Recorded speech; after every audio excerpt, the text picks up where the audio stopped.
Welcome to Season 4 of the Gospel Feast podcast. This season will be dedicated to feasting on the enigmatic Old Testament book of Zechariah, based on the Old Testament research of author and historian Reed Simonsen and his book, Zechariah and the Teachers of Righteousness. It's Volume 4 in his epic series, The Gospel Feast. Zechariah is an excellent book to test out our Eastern thinking skills. As our audience is also expanding, we understand that many of you may not be familiar with the concepts of Eastern thinking, nor our approach to feasting on the Word of God together. This podcast is designed to build on itself, so if you are feeling a little lost, know that you will benefit by starting with Season 1, Episode 1, and enjoying your way up through the episodes. Either way, let's begin our feast in this amazing book of Zechariah. Welcome to Season 4.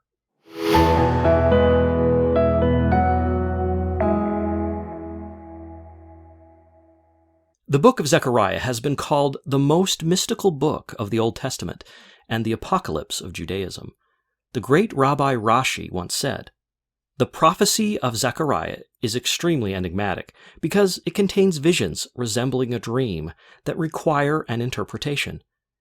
We will not be able to ascertain the full truth of its interpretation until the Messiah, our teacher of righteousness, comes to us." Words like enigmatic and mystical mean different things to gods and demons. Both sides consider themselves mystics because both sides have their mysteries. God's mysteries are endowed from on high and therefore a gift. An endowment is a gift that is often connected to an inheritance. Children of God have claim upon their heavenly parents for a piece of their estate, but, like any endowment, there are rules of inheritance. God's mysteries are unknowable without His illumination. They are His further light and knowledge beyond the ordinary. In English, we would say that God's mysteries are holy. Hebrew has no word that means holy in the Western style sense. Their word is kodesh. Kodesh means uncommon or set apart from the normal. The mysteries of God are His sacred pearls. These are too often mishandled by wicked men and mocked by the self-righteous. These are mysterious because they are unknowable outside of the mercy of God, but once they are illuminated by Him, they are so sublime as to be easily understood. Satan's mysteries are the opposite. They are mysterious because they are forbidden. His seem simple and logical at first, but grow in confusion and complexity the deeper one goes. Due to Satan, the word mystery has come to mean confusion in the Luciferian doctrines. It must be so, because the end of his endowment is only a lie, lest he, the emperor, be caught with no clothes on.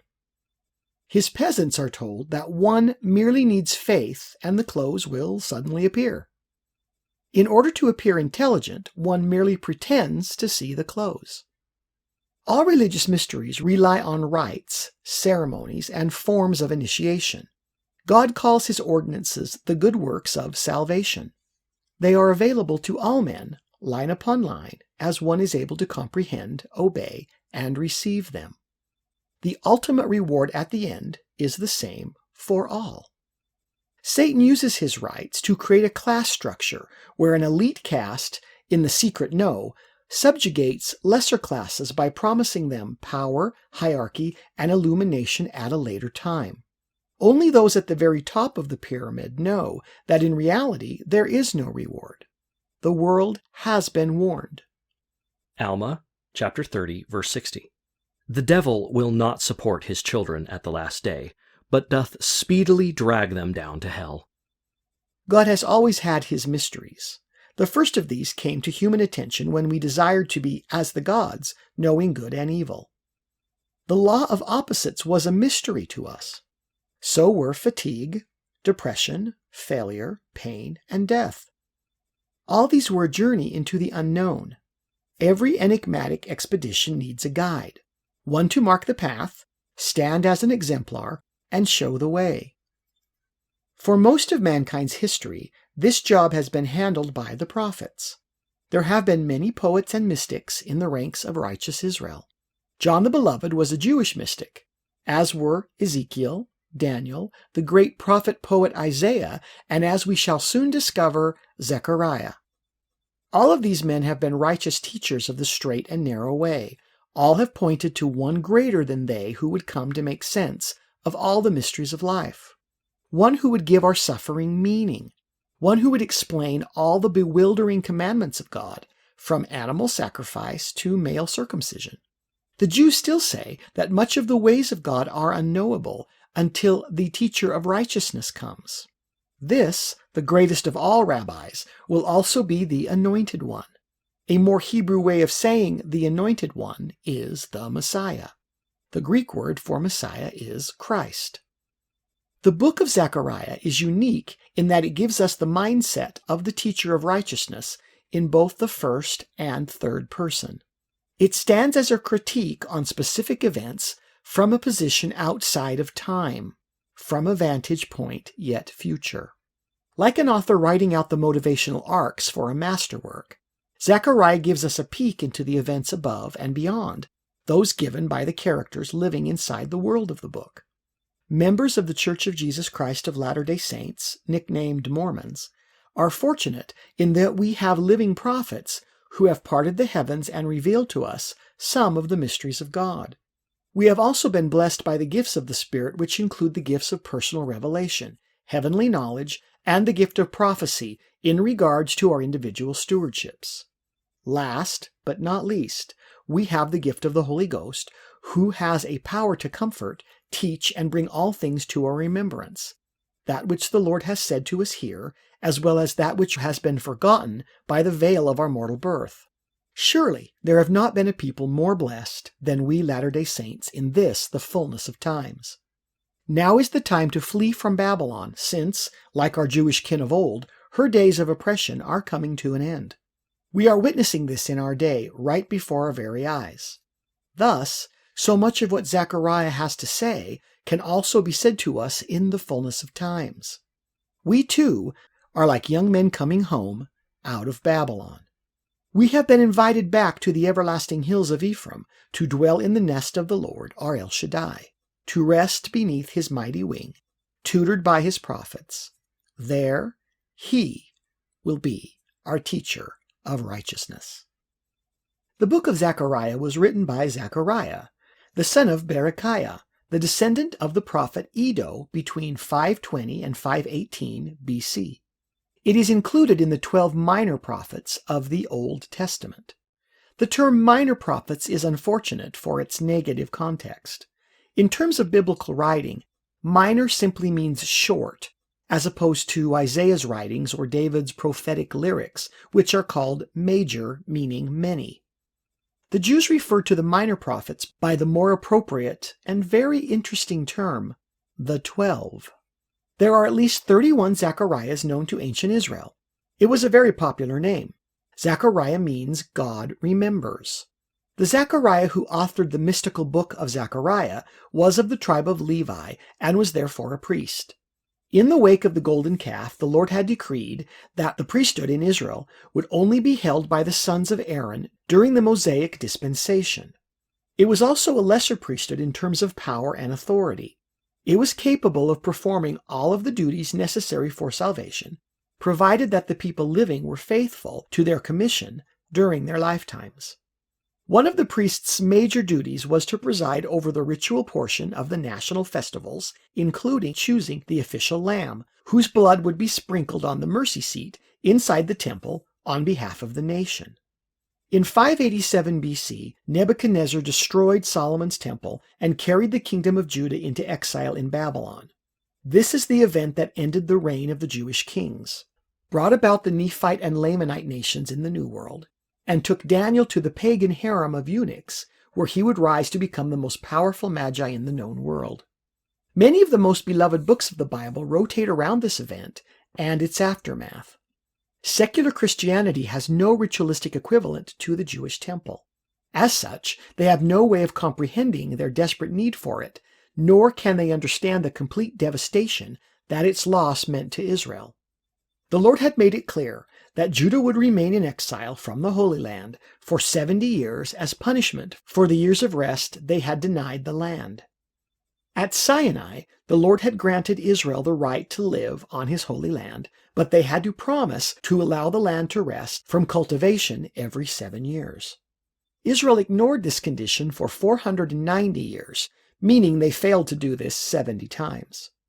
Numbers have mystical meaning in Hebrew. We will study them in the next episode, but consider, what does an exile of 70 years say to a Jewish mystic? Let me give you a hint. 70 is 7 units of 10. Near the end of the 70 years, the Lord sent Cyrus and Darius as heads of the Medo-Persian army to conquer Babylon. Inside the gates, the prophet Daniel officially surrendered the city to Cyrus and presented him with a personal letter from Jehovah. It had been written 200 years earlier by the prophet Isaiah. This letter, calling Cyrus by name and revealing many future events that were impossible for anyone but God to know, greatly impressed the new king. This letter further stated that God himself had raised Cyrus up to be king of the world for the express purpose of protecting the Jews in their return to the lands of King David. Cyrus, and soon after Darius, issued the decree that the temple was to be rebuilt and the Jews who wished it could go home. This amazing letter has been preserved for us as Isaiah chapters 44 and 45. While there was much celebrating and Jewry over the official end of their exile, many of the children of Israel had built lives for themselves in Babylon. Many had learned to speak Aramaic, and many pagan traditions, such as wedding fertility cakes and wedding rings, had been added to the Jewish way of life. Ezra had changed their alphabet from the so-called Old Paleo-Hebrew characters to the modern ones still used today. There, they canonized their scriptures into the official law and the prophets, with their reading direction now officially going right to left. The point is that although the Jews were free to go home after the famous Edict of Cyrus in 538 BC, it took a while to convince the comfortable Jews to return to the rubble that had once been Jerusalem. The first Jews to return took place under King Sheshbazzar. The Book of Ezekiel, which was written soon after the destruction of Solomon's temple in 586 BC, promised the people that a temple would again stand in Jerusalem and that in many ways the glory of the second temple would outshine the wonders of Solomon's. It promised the people that the new temple would sit on a larger complex and that an even greater standard of purity would reign. It gave the people hope that God had not abandoned Israel despite the disastrous and humiliating defeat at the hands of the nations. The new temple would be a sign to Judah that God had not completely forsaken them in their national sin and day of trial. Salvation under the law, as promised by Moses, would once again be possible. Sacrifice is a law of heaven. To the Christian world, sacrifice is possible wherever one has a broken heart and a contrite spirit.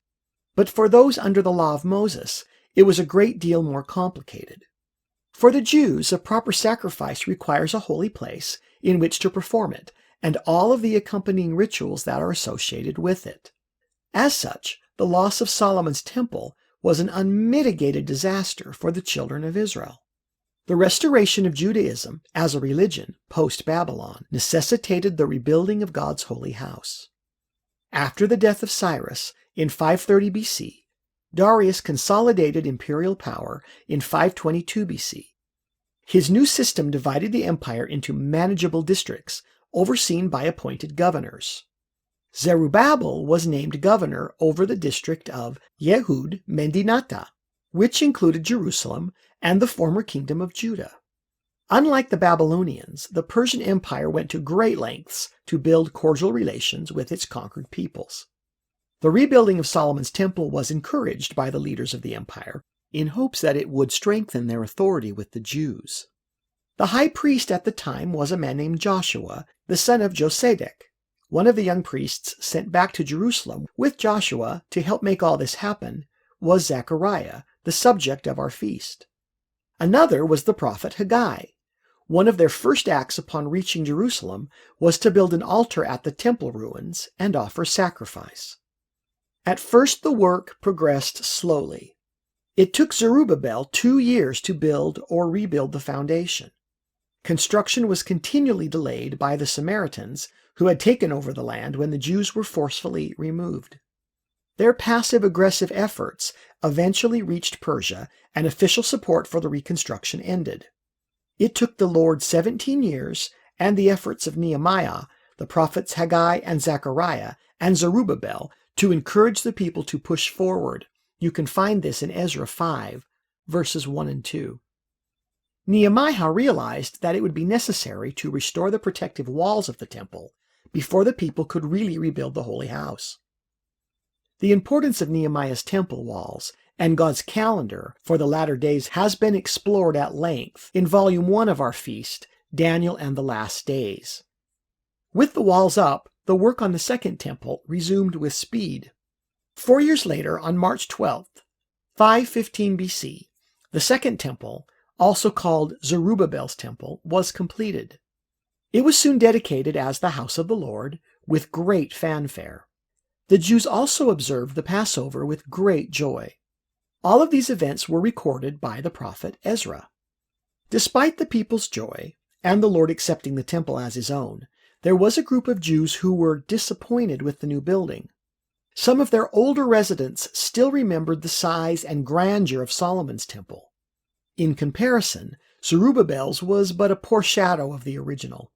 To them it did not even begin to compare. It was true that Zerubbabel's was built on a much smaller scale and with much fewer resources. Solomon's temple had housed the Ark of the Covenant, built by the sons of Amram. This had been lost with Solomon's temple and was no longer in Israel's possession. Their histories also recorded that, at the dedication of Solomon's temple, the altar had been lit by a firebolt from heaven. The temple had then been filled with the Shekinah, meaning visible glory, of Jehovah himself. It is said that the building actually glowed, even in the dark. The Jews attending the Second Temple's dedication witnessed none of these miracles. Many were disappointed. We have no exact description of the Second Temple, but details can be ascertained from various historical accounts. We know that it had 2 courtyards, and that the inner courtyard was about 750 by 150 feet. It had at least 4 gates in the walls of its outer courtyard, and at least one faced the city's street. The inner courtyard had at least 2 gates, various chambers surrounding the temple in both courtyards. The storage of equipment, vessels, and tithes were in the outer courtyard storerooms, and there were also rooms for various high officials on the property. The building was made of hewn stone, with wooden beams reinforcing the walls from the inside. The temple was about 90 feet high. It did contain a Holy of Holies, but the exact room was empty since Moses' Ark of the Covenant and Solomon's golden cherubim had been lost. The new altar sat to the side, where Solomon's had been. Yet the prophet Haggai had prophesied that this new temple would one day have a magnificence to outshine the glory of Solomon's. You can see that in Haggai 2, verses 3 through 9. It was acceptable to the Lord as a house of his saving works, a holy place worthy of performing all the necessary works of salvation. Here is the promise. Haggai 2:3. Who is left among you that saw this house in her first glory? And how do ye see it now? Is it not in your eyes in comparison of it as nothing? Now yet be strong, O Zerubbabel, saith the Lord, and be strong, O Joshua, son of Josedech, the high priest. And be strong, all ye people of the land, saith the Lord, and work, for I am with you, saith the Lord of hosts.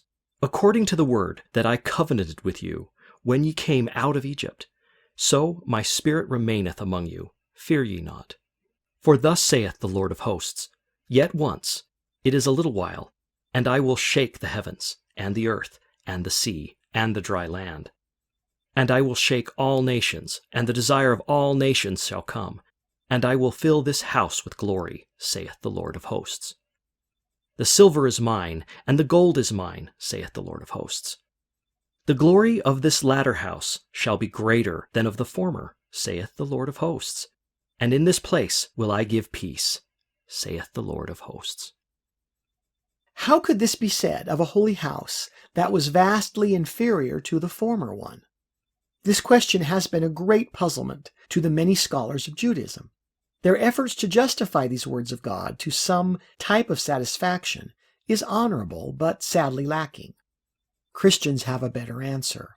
We know that it was this temple, built by Zerubbabel, which would be expanded 500 years later and renamed Herod's temple.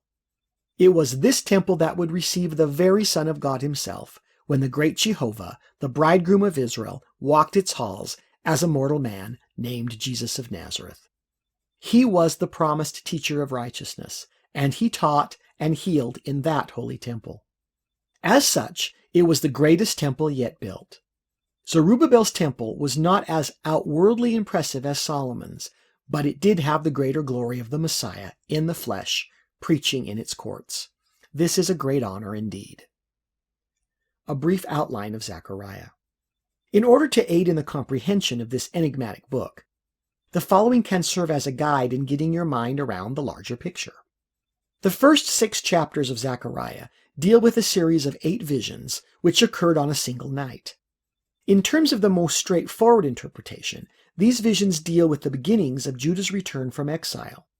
Parts of Israel's history are recounted, along with the Lord's rationale for exiling the very people that he had promised to personally mentor and protect. These visions stand as proof that past generations were forewarned repeatedly and were therefore left without excuse when they finally pressed God's mercy beyond his patience. These visions further illustrate that Israel's God is a God with a singular plan. The redemptive schema that he uses at one point in human history is but a type of another which he intends to use at a future time. This pattern is a powerful illustration that he is truly the same yesterday, today, and forever. He truly functions in one eternal round, one temporal now. This is a difficult concept for mortal man to comprehend. Chapters 7 and 8 were given to the prophet 2 years later and deal specifically with the question of whether the days of mourning over the loss of Solomon's temple and the ruins of Jerusalem should continue. It contains many words of encouragement as the people struggled to rebuild their heritage. Chapters 9 through 14 consist of 2 prophecies called burdens. The first gives us an overview of God's dealings with Israel from the beginning until the coming of the Messiah. The second speaks of the glories that await Israel in the latter days. It stands as the ultimate encouragement not to give up on being Jewish. It promises the people righteousness, healing, and purity unlike any experienced in Israel before. But first, let's delve into some Jewish mysticism to better prepare us for our journey, one into the most mysterious books of the Old Testament, the Book of Zechariah. This is wonderful, but we will have to save that for our next episode. Now is the time to flee from Babylon, since, like our Jewish kin of old, her days of oppression are coming to an end. We are witnessing this in our day, right before our very eyes. I believe so much of what Zechariah will be teaching us can also be valuable in this, the fullness of times. We have been invited back to the everlasting hills of Ephraim to dwell in the nest of our Lord. There, he will be our teacher of righteousness.